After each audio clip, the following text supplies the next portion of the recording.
Several breaking news stories at this hour. We want to begin with Mike Trim, our reporter at the scene of a home invasion situation that got so tense the SWAT team had to get involved.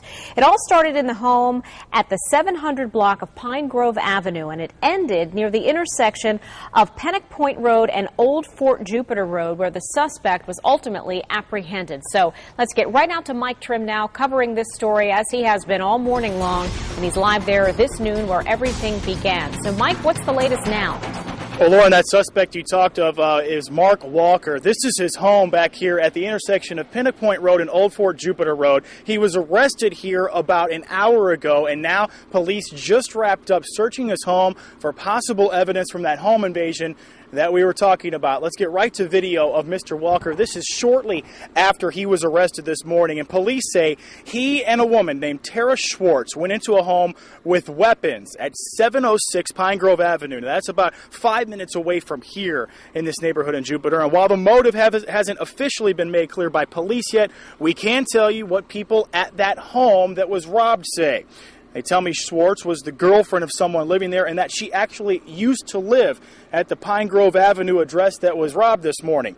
Here's a first-hand account of what allegedly happened this morning from someone who was there.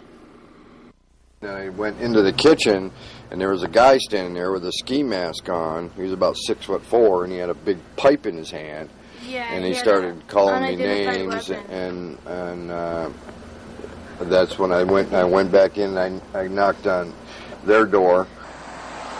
Pretty scary morning, right? Now, the other three people in the home told us the same story. A girl staying in that home says she saw the license plate of Walker's truck, which is now parked about 400 yards up the road. That's what you're taking a look at right now. He apparently left it there and came to this house where he was arrested. Now, there is another side of this story that neighbors over on Pine Grove Avenue are telling us that we're going to have later for you, and I can also tell you that this neighborhood is shocked. This is a very nice neighborhood, and people are just driving by asking what happened, so it's certainly taken this neighborhood by surprise that someone was arrested here after a home invasion, and that's the latest from Jupiter. I'm Mike Trim for WPTV News Channel 5.